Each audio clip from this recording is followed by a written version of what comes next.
Hello, welcome back to Story Impact. I'm your host, Lisa Tolles.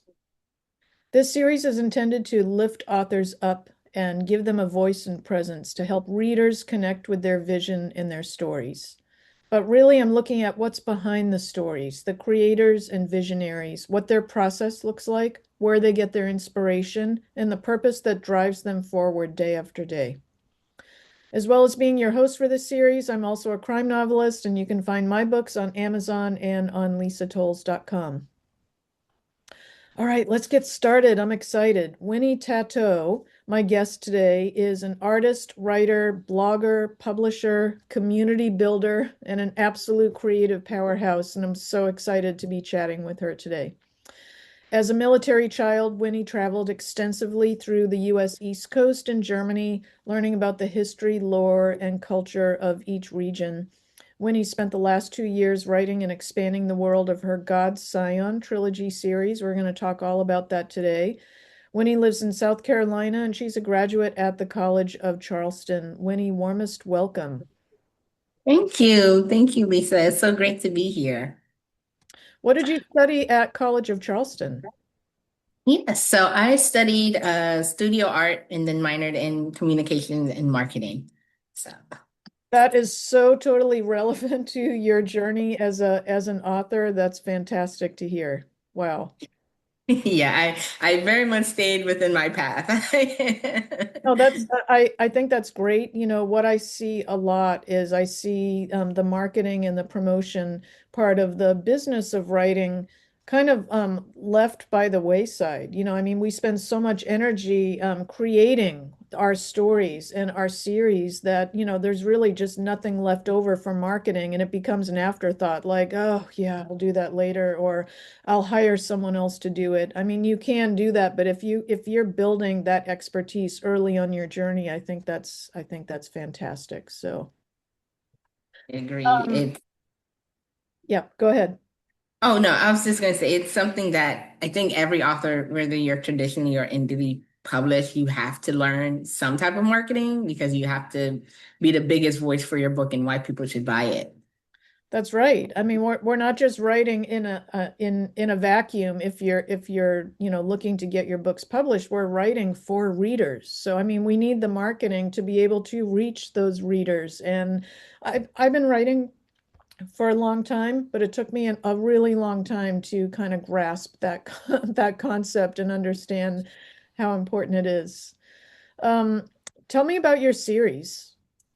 Yes, so I know my bio intro says it's a trilogy, but now it's a full-fledged series with 5 books and one more book in the works.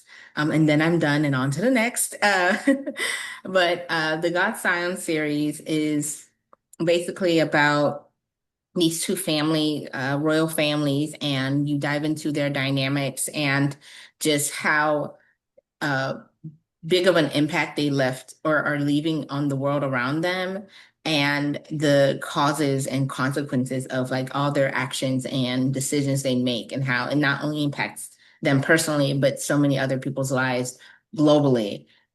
So you get to explore those different family dynamics, and just how they intertwine, how they connect, how they disconnect, and then all in the backdrop of time travel and space and gods and goddesses and dragons. Wow. When I was reading about your series and I was reading about your characters, I was really kind of swept away by the idea of Roderick, a prince, a dragon-human hybrid. Like, tell me, what powers does he have? Why does he need those powers, and how does he use them in your series? Yeah, so Roderick he kind of falls into the trope of the chosen one, because he is the only person on his earth, and really in the universe, who can control the gifts of the god Tempest, who is the goddess of time. And he's the only one who can control powers as he's an acolyte. And the gods, there are 4 main gods: time, death, life, and space. And each of them have their own acolyte or child of Earth that helps protect Earth and the universe and helps things run smoothly. And Roderick, as the next incarnation of this acolyte, has both as a prince, a target on his back, and then also as the acolyte, another bigger target on his back. And he's had that since he was a child. So um, he has a love-hate relationship kind of with his powers and using them. Same thing with being a draconian or a dragon hybrid. He out of his siblings, he doesn't really like having to rely on his natural abilities because of the history he's been through with his family and the world and how people see him.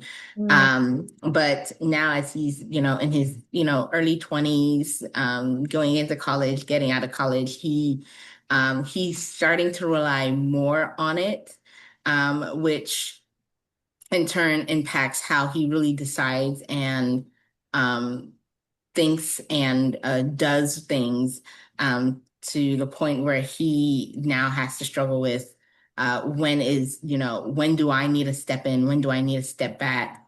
How do I find a balance between, relying on these powers and then also relying on just like my intuition or my own personal strength?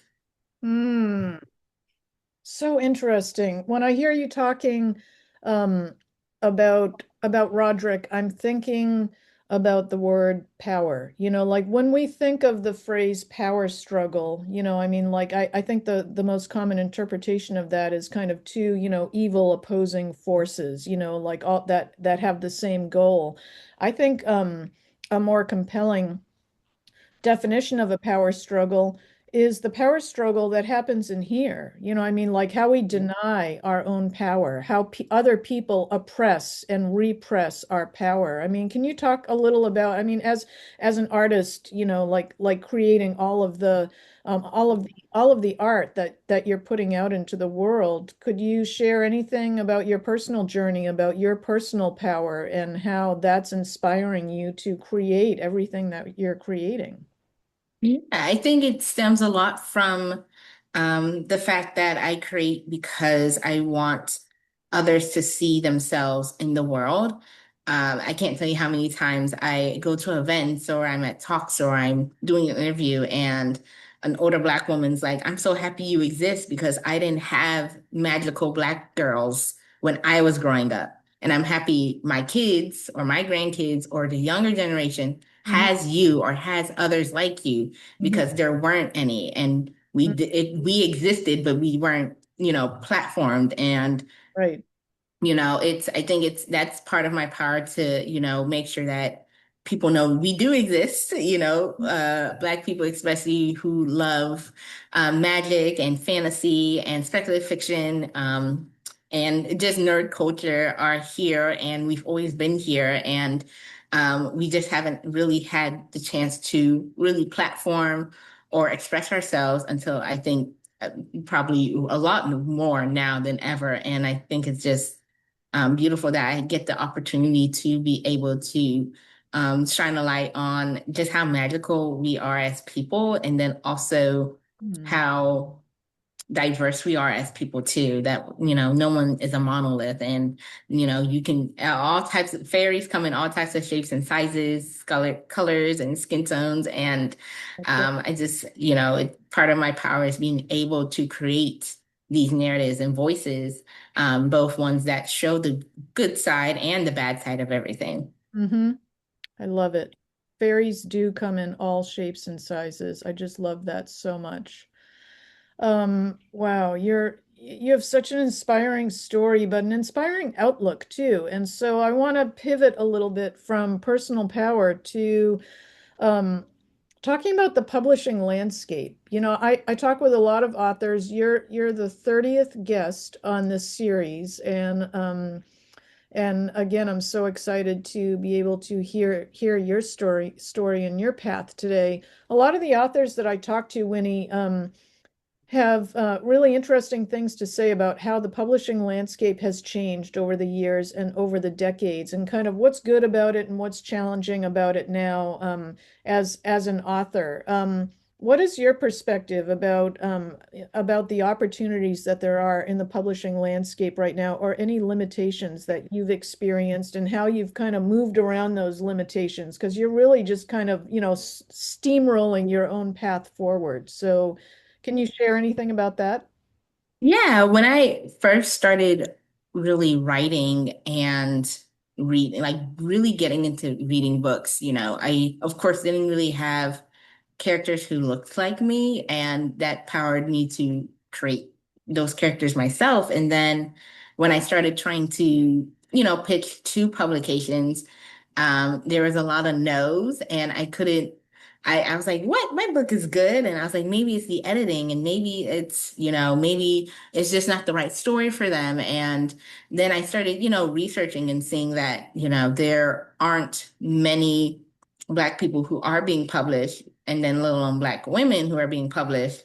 And some of the pieces started to make a little more sense of why I was getting rejections. It wasn't, necessarily all because of just the story I was trying to pitch. And I decided, well, as I did more research, I saw like there are indie authors, and I learned about that uh, world of publishing. And I think it's a bit different because even though publishing and it's part of entertainment and the arts, I think indie publishing is still one of the younger versions of independent artistry. Um, Especially when you have like the big five, publishing companies, and they've been here for hundreds years and years and years. And even now, still indie publishing, there are some people who don't see it as real publishing.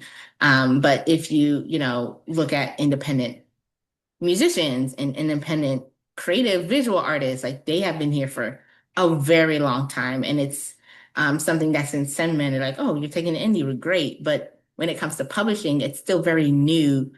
And there's still so many challenges and blockades because, traditional is how it's supposed to be, how it's supposed to look. But, how with technology and how we are being more connected, that we're able to really, again, make our own paths. That's what I really drew me to indie publishing, that I had the control. I could edit, I could change things, I could like the book cover, I could hate the book cover. I did my own marketing, all of that within my control. And I sat down with myself and I thought, if I really wanted to take this seriously, then I have to put in the work, or I just, write the first book, publish it, and call it a day, and then maybe publish the books whenever I publish them. But Mhm. I decided I really wanted to take this seriously, and I really wanted to push both my narrative, my voice, as well as giving space for others too to also have that opportunity. And I always say that I was kind of voluntold into publishing other authors because I had one year where I had multiple different authors come in and were like, "Well, I'm writing another book. Are you publishing?" And I'm like, "And I only publish my books right now." Until I think it was like one week where it was like three times in a row, like various different writers, until the third one was like, hey, and I was like, okay, I think it's time to let me see what I could do. Let me see if I could take on this challenge. And I did, and I love it. And we're, or about to publish, I think 12 books in total, have 12 published books this year. And again, being able to just hear the stories from my authors about how, they didn't think they were going to have the opportunity to publish or take their book off of, their Word document or their coffee table, and actually make it into a physical book. And Mhm. now that it is a full-fledged book or becoming a book, it's like, wow, this is crazy. So, being able to give that opportunity so, they understand how the publishing world works, because it is its own doozy and challenge, but also giving them the opportunity to have choice and make the decisions in their publishing journey, I think was also very important to me, because I'm very proponent of like having choice, having your own, making your own decisions. So always giving them that option and availability to do that was, just as big for me too. Because I got that opportunity and I never would want to take that from others who may have not gotten it too. Creative power. We're talking about Yes. power again, and Yeah. it's Yep. so important. All right, thank you for that reflection. So just to be clear for our viewers, what we've been talking about is how you transitioned from no, you didn't transition from being a writer to a publisher. You took on an additional day job basically, and Yeah. you became a publishing company. So I mean, I wanted to ask, what is it like being a publisher? What does a typical day look like for you in that role? Do you have employees? Who helps you and supports you? And how do you have time for your own writing? Yeah, so it's its own fun doozy. I am an early riser, so my day starts around like 5:30 in the morning. Oh, very And I yeah, after I get ready, it's emails and meetings and seeing how, what authors are doing. I try to do monthly check-ins with everybody, just to see where we're going, where they're headed. Then of course checking manuscripts. We're still querying for manuscripts right now until October. Um, so, checking, reading manuscripts, checking in with editors, marketing books that are being published right now. Mhm. So doing, all the daily tasks of like, okay, where's everyone at? And then having like we it's not just me, I'll say that. It's I definitely at first I was when I first got my first author, I thought hard and long and I was like, I definitely cannot do this myself because I know with self-publishing, I have all the power and I can, if I decide, you know what, I'm going to move the publication date, I can do that. Mhm. But this is now with someone else in their book and, timing and marketing for them Yep. and editing for them. And I realized, well, if I keep, like, I'm already sick of doing it for me. Like, I hired someone else to do my editing and my book cover. I was like, so why would I not also give that same grace to a new writer who doesn't know anything about publishing or who is new to publishing? Why would I not also give them opportunity to have a team of people doing things? And I'm so thankful I did because the submissions started coming in and I was like, it's a good choice. I did not Mhm. decide to do this alone. Mhm. So we have a team of various different freelancers that we work with and other companies that we work with to provide editing and marketing and design and website design and creation because I knew as much as I love editing editing and designing and publishing. I definitely couldn't do it myself for someone else, and I Mhm. wouldn't think it would be fair to them to do that, and I wouldn't have the bandwidth. And now we're again almost 12 authors in. I'm definitely happy. I decided not to just do that because I would have lost my mind. Mhm. And, as I continued, I also still strive to, keep my own creative juices flowing. So I try to give myself at least an hour a day where I just either Oh, good. create something or write. That's good. Um, if it's less than an hour, it's okay. But as long as I'm trying to actively put pen to paper, Mhm. that makes me happy and it keeps me, again, away from just, oh, I got to check emails. Oh, I got to check our pricing. Oh, I got to check Mhm. a book status, what's happening. So it keeps me, stable and in my own little world to kind of escape and, continue to be creative and write. Well, yeah, I totally understand how that feeds you, that 1 hour a day. I mean, um if I can do more than 1 hour a day, all the better. But even if I do 20 minutes, I'm feeding like my deepest hunger, basically, because I feel like you were saying, when I go upstairs to my office and I start on kind of like the business of writing and kind of reaching my audience and so to speak, all of like the marketing and promotion pieces, I can look at my watch and it's like 4 hours has gone by just like that. It just Yeah. eats up my time, and I never feel like I'm done with it either. So Yes. that's why I was curious how you handle that for yourself with your other authors. Yeah. I want to ask you about your poetry. I mean, I know poetry is deeply important to you, and I think I read that you started with poetry. How did that happen, where you moved from poetry to stories, and do you still write poetry? Yeah, so I somewhat write poetry. I always say it's not the best, but I put my hat in. But it was also just, my family are big storytellers and they've always told stories. And even when I was a child, I remember I actually recently was cleaning out kind of my childhood bedroom at my parents' house, and I realized like I've always been a writer. Like I kept finding all these little books I wrote and stories I made when I was a kid and poems I did. And I was like, look, mom, like I've always done this. This is like, it was like a little aha moment to just kind of go through memory lane to see that this has always been with me. Hmm. And poetry has always been something I think so both it's such an emotional way of conveying what everyday life, things that happen. I think it's the most impactful way of like really pushing an emotion. I think it's through poetry. And as I gotten older, I've done more, again, long form, like short stories and chapter book writing. But recently, last year, I got with a poet friend of mine, Corey, and we were talking about doing some more poetry events and things like that. And we just had coffee, and before that, my brain just started tinkering, and then it went from, oh, we can do a poetry open mic night to, oh, let's do an award.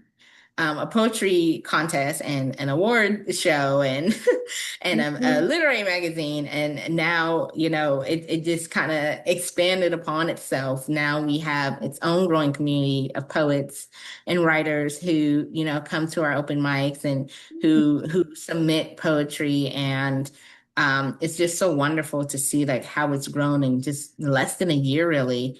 Wow. Um, yeah, it's really spectacular, and it's also again inspired me to start really breaking back into poetry and writing poetry. Mhm. And again, I just love it. I've always been a lover of poetry, but it's never been something I really stuck with to express upon more because I've just been intimidated about, oh, well, this is really like the words can have so much more impact and meaning. I think when I'm reading poetry, I feel it more. Mhm. So it was always a bit of an intimidation, but now I'm like, okay, well, I see other people doing it and I'm supporting it and they're supporting me. So let me let me see if I can, start up again. You're fearless. I love that. Thank you. Where are your poetry open mics? Is that in Charleston? Yes, so we have them as kind of the Charleston area is split into three counties. So we have them around the three counties. Mhm. Just so again, it's kind of like a traveling open mic night Oh, for people. So, no matter where you are in the county, there's at least one that happens once a month that you can go to and listen. I love how you're creating all these opportunities for other authors to get heard and to have a platform through your publishing company, through your open mics for poets and also for novelists. I think that's amazing. You're opening doors for people who maybe couldn't open those doors themselves. So bravo to that. Thank you. What would you say is the singular purpose that drives all your energy and passion in all these different areas? Is there one thing that comes to mind? Hey, the first thing it was creativity and community. I've always been very creative and just being able to express that creativity and connect with a community of writers or authors or readers has always been important. I love meeting readers and just chatting with them about like, what do you think about the characters? Like, what do you like? Yeah, yeah, yeah, the plot, but like, like who's your favorite character or why? Like, what about the book was like, what did you resonate with or who did you resonate with? Mhm. Um, because I love making those connections. And I think my easiest way, and really kind of in the world, our easiest way to connect with each other is through art. It's, well, food too, but mainly art. Thinking about it, but because art can, be translated, art can be seen and spoken about, and we have differing opinions, and we can take, different values or views from what we see or what we're reading or what we're listening to. It's what can connect people from all across the world. You can like one band, and then someone in Asia also likes the same band as you, and now you just made a connection with someone thousands of miles away. It's Mhm. something that, I love that, being creative and creating art can lead to so many great connections and bonding, and community building, because I think it's something that is so freeing and safe for people, that they don't necessarily just have to always, you don't like, not everyone who comes to open mic night is the poet or is a poet or is a speaker. Sometimes people just want to listen to Mhm. other people's art and enjoy it. Yep. And again, that's creating community because you guys have interests, and, Mhm. they come and they mingle and we talk and we discuss, and, we build upon that. So just being able to, combine the aspects of community and creating community through art is really what is pushing me and pushes me all the time. Wow. Well, I wish I could come to one of your open mics. I live in the San Francisco Bay Area, but Oh yeah, be a bit of a trip, but big trip though. Um, Winnie, what kind of advice would you give to novice writers aspiring to write a book and be published in 2025? ask as many questions as you can and ask even more. Don't be afraid to, reach out to authors. Don't be afraid to reach out to even publishers and ask them questions. I think knowledge is such a powerful thing. And I always tell my authors, like, the reason why we have these meetings and the reason why, I go through your book launch plan and I go through like editing with you is because I want you to be knowledgeable about what goes on and how it happens. So if someone asks you like, "Oh, you published a book, how you do that?" You're not just like, "Well, I gave a manuscript and, 2 years later or a year later, I have a book." It's like you can actually express and talk about it. And I think that gives more value to writers as they're creating their book to go like, okay, yeah, this is serious. Like, if I want to continue and pursue this, I have to know these things or I have to understand these things. Um, and it helps really, again, help them have that knowledge of the publishing world and, the ins and outs of it, and know, like, what not to, because just like every other in the entertainment industry, there are people who aren't here for the best of reasons and who aren't here to really support authors or to give them the best books. So, Right. um, I want people to be knowledgeable about, vanity presses and knowledgeable about, do's and don'ts of publication and copyright and ownership, Hmm. and, licensing and commercialization, all of those things, Hmm. so they can make the best decisions for their book and, their story, because, these are your book babies, and you were there at the first page and you're there at the end of it, and you know what it took to have that happen, Hmm. and you want it to be taken care of. You want respect and you want dignity, and you also want, someone who you're giving something you created that probably took either months or weeks or years for some people to create. You want it to be handled with care. And, the best way to know that is know how to care for it and what to, the steps to do it. Of course, we don't always know every answer and things are still a learning curve, but it's better to be a little bit more prepared than to just go in blind and, not know anything. So always ask questions, do your research, know what's best for you, and go from there and see like where your journey takes you. Winnie, what do you most want readers to know about your latest book? So, shifting from publishing to author again. Yeah, so my latest book, technically latest book, is in the series is The Viper's Bloodline Awaken. That's book 5 for the God Science series. Mhm. But my actual latest book is a workbook called For Writers Who Dream. And I can just dabble in about both of those. So for, of course, the fantasy novel, I really want people who have been following the story or people who are new to the story to really see the parallels and the dynamics of the two families, the Purcells and the Facets, um, both Prince Roderick and Princess Arcelia's families, respectively, and really see how, even though situations are kind of the same, they're getting different outcomes, Mhm. and seeing how really the characters and their development of like you understand why this character would take option A versus option B and why this character would take option B instead of A. And I think that was my most favorite part about writing the fifth book was really getting into those parallels of how, of previous books of like options and decisions people made and seeing how now those have impacted this fifth book and then reversing it and saying, okay, but what if we had the same situation? But with a different person making those choices and then seeing how that plays out. Mhm. Okay. So that I think like my biggest I would love for people to take from this story. Then for the workbook, it's I co-wrote it with another amazing author, Angel Marie. We wrote it interestingly in two sections. So there's a fiction part and a nonfiction part to the book. Wow. And she is a nonfiction writer. And so I was like, hey, I don't write nonfiction. I just publish it. So I need your help. And she was like, great. So we came together to write a workbook to help writers know where to start writing, know how to structure a book, what it looks like, Mhm. help with writer's block, how to understand sentence structure or scenes, how to be plot driven, character driven. And we did this in the sections of this is what you need for a fiction book, and then this is what you need for a nonfiction book.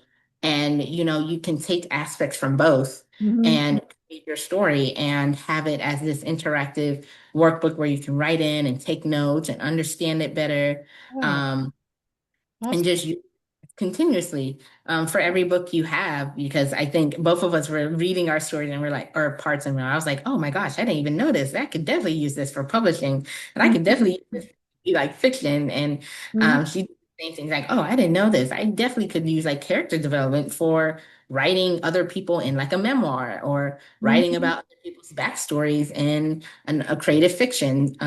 So I think we wanted this to be kind of like this workbook that you can go back to continuously and, be able to learn and understand it and keep notes and interchange it with every book or piece of writing you do. Wow. Winnie, where can viewers go to get your books and where can writers go to reach your publishing company? Yes, so for readers, of course, you can go to winsbooks.blog. So that's WINS books.blog. That's also where you can find over 400 different blogs about writing, about publishing, about books and authors of every genre, trust me, of every genre. Um, and then also where to get support about writing or reading and community building for the publishing and writing industry. Okay. And then for authors, we have winsbookspublishing.com. Again, WINS bookspublishing.com. We also, of course, share not just our books, but also books of our other authors on there. But that's also where you can find about our guidelines for manuscript submissions, due dates, and just who's working on the back end of everything when it comes to Wins Books and making these books come to life as they are now. Awesome. Winnie, thank you so much. Thank you for lighting the way and thank you for sharing your story today. And viewers, thank you for watching and we will catch you next time. Hi.